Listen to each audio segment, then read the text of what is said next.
Pasti. Dan yang paling menarik sekali adalah di hampir seluruh dalil yang dikemukakan oleh kami dan kemudian dibuat pertimbangan hukumnya, Mahkamah Konstitusi setelah secara sengaja menjelaskan ada berbagai kelemahan di dalam peraturan perundangan yang menyebabkan tidak optimalnya penyelenggaraan. Tapi kemudian Mahkamah tidak masuk untuk mengambil alih itu. Itu sayangnya di situ aja. Ini yang memang menarik ya Pak. Dari awal mereka bilang kemudian kita tidak bisa melakukan ini karena tidak ada landasan hukumnya. Kita tidak bisa ini karena tidak ada asas hukumnya. Tapi kemudian ini bisa dilakukan untuk nanti kemudian hari. Tapi yang mereka lakukan sekarang berarti harusnya bagaimana? Saya mau mengajukan dua alasan hukum atau pertimbangan hukum. Bagian yang pertama begini. Kekuasaan kehakiman itu kekuasaan yang merdeka. Dia tidak hanya menegakkan hukum tapi menegakkan keadilan. Pasal 24 Undang-Undang Dasar soal kekuasaan kehakiman. Pasal 5 Undang-Undang Kehakiman menyatakan hakim wajib menggali rasa keadilan di masyarakat. Dengan menggunakan dua landasan itu, sebenarnya Mahkamah Konstitusi bisa take over masalah-masalah yang memang berkelindan dan menimbulkan kebuntuan. Disitulah fungsi strategis Mahkamah Konstitusi. Sayangnya peran strategis itu tidak diambil. Alhamdulillah sebenarnya marwah Mahkamah Konstitusi diselamatkan oleh para hakim yang membuat dissenting opinion. Nah, paling tidak ada lah. 2004, 2009, 2014, never. Ini langsung 3. Jadi hari ini ada 3 hakim konstitusi yang membuat dissenting opinion. Maka hakim konstitusi ini sedang menulis peradaban demokrasi di Indonesia ini. Dia sedang menulis sejarah demokrasi di Indonesia ini. Sehingga kepadanya harus diapresiasi. Salam takzim dari kami. Mahkamah Konstitusi marwahnya dijaga melalui proses dissenting opinion ini. Kalau menurut Profesor Arief tadi, nyala obor demokrasi dihidupkan. Nah, untuk menutupi noktah dalam kanvas hitam demokrasi. Itu pernyataannya itu ya. Jadi poin yang kedua itu ya teman-teman, yang paling menarik adalah itu. Terus yang ketiga, dissenting opinion itu menyatakan perlu dilakukan pemilihan ulang suara, pemilihan suara ulang, pemungutan suara ulang. Bukan 6, ada 8. Saya sebut ya supaya nggak lupa ya. Sumatera Utara, Jakarta, Jawa Barat, Jawa Tengah, Jawa Timur, Bali, Kalimantan Barat, dan Sulawesi Selatan. Dan kalau itu dilakukan, insya Allah kemenangan itu tak akan lari dari genggaman tangan ini. Dan yang paling menarik, kenapa perlu dilakukan pemungutan suara ulang? Dalil kami dari 3 orang hakim itu, dalil kami mengenai bantuan sosial itu terbukti telah dimanipulasi. Dan dalil kami mengenai adanya mobilisasi penyelenggara dan aparat negara sehingga kemudian independensi mereka tercederai, itu juga terbukti menurut Profesor Saldi dan Profesor Emil. Yang dahsyat Profesor Arief, semua dalil kami terpenuhi menurut Profesor Arief. Semua terpenuhi. Dahsyat. Nah ini yang menarik. Yang keempat adalah, tadi sudah dijelaskan, cuma saya mau tekanin lagi. Alhamdulillah seluruh argumen yang dibangun oleh 02 pihak terkait, terutama yang berkaitan dengan eksepsi, ditolak semuanya. Dan teman-teman bisa melihat seluruh pertarungan gagasan yang dirumuskan dalam putusan itu berkaitan dengan dalil kami, tidak ada dengan dalil mereka. Jadi artinya dalil-dalil yang diajukan kami memang perlu dibahas satu persatu. Yang kelima, ternyata ada cukup banyak catatan di mana Mahkamah Konstitusi tidak masuk dalam perdebatan yang mereka membuat catatan.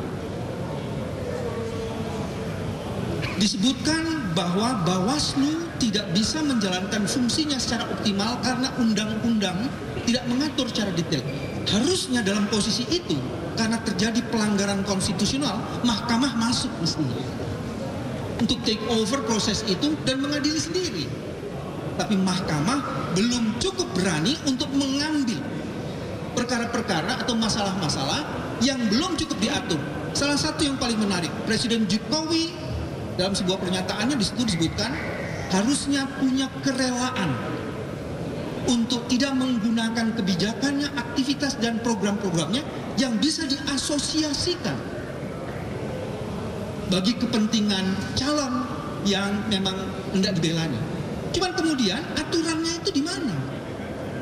Seharusnya karena ini adalah forum konstitusional, ada pelanggaran value of the constitution, terutama pasal 22E ayat 1, maka mahkamah harus masuk di situ. Nah, saya mau tutup, itu sebabnya palu emas yang harus diputuskan tidak terjadi seperti yang amicus curiae Mbak Megawati harapkan. Yang terjadi adalah palu godam. Ini menurut Mbak. Yang terjadi adalah palu godam, sehingga habis gelap terbitlah terang belum terjadi. Selamat datang kegelapan dan insya Allah umur panjang perjuangan. Terima kasih. Assalamualaikum warahmatullahi wabarakatuh.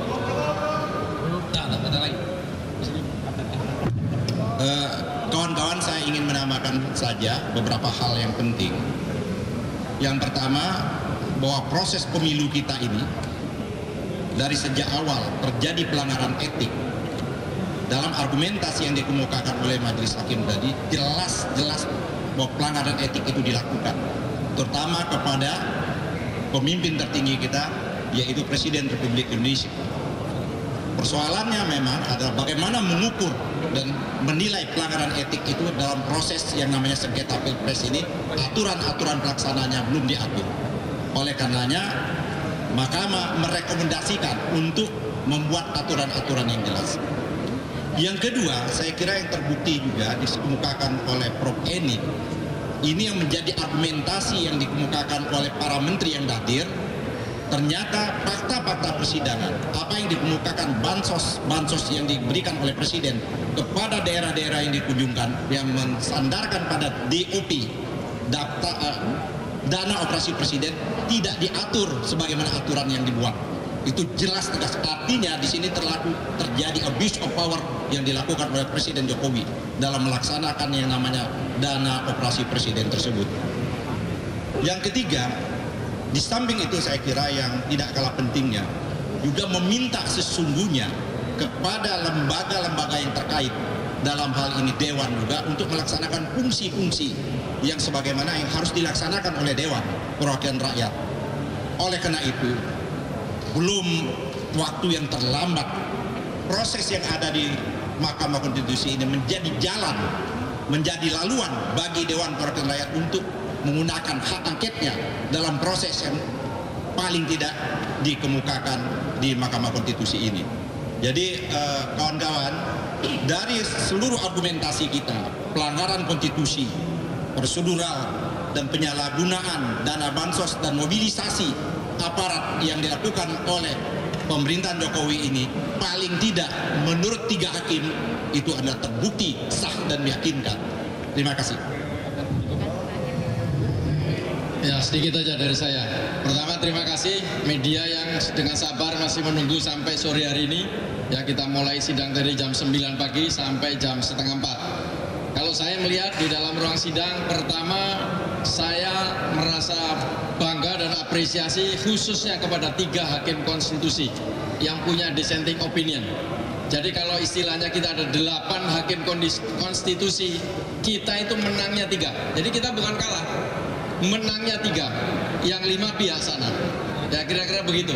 Kemudian dari semua permohonan kita dibahas satu persatu dengan detail.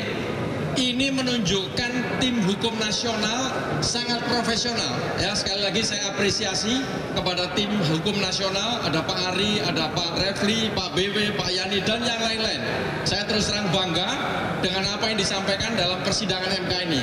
Mudah-mudahan ke depan masih ada harapan, ya, karena dengan melihat perkembangan 3 hakim konstitusi ini bisa membuat dissenting opinion dan menerima permohonan kita, insya Allah berikutnya ada tambahan lagi. Dan jangan putus harapan, saya yakin perjuangan masih belum berakhir. kita terus berjuang untuk demi menegakkan keadilan. Terima kasih. Ada pertanyaan? Oke, silakan. Ya.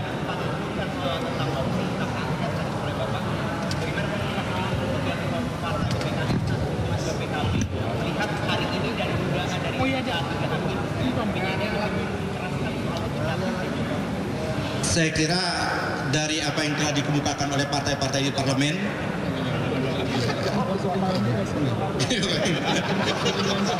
kita tunggu saja, dan hasil putusan ini akan menjadi sekira jalan tadi, memberikan laluan dari bahan angket, insya Allah akan terlaksana. Amin. Bergulir, karena putusan pengadilan sudah menyatakan terjadi cawi-cawi itu. Putusan pengadilan menyatakan bahwa ada keterlibatan mobilisasi. Putusan pengadilan ada yang menyatakan penyalahgunaan dana bansos dan lain sebagainya. Saya kira untuk menindaklanjuti lebih dalam, karena waktu sangat terbatas di Mahkamah Konstitusi, itulah tugasnya Dewan Perwakilan Rakyat. Yang lain ada lagi? Cukup ya.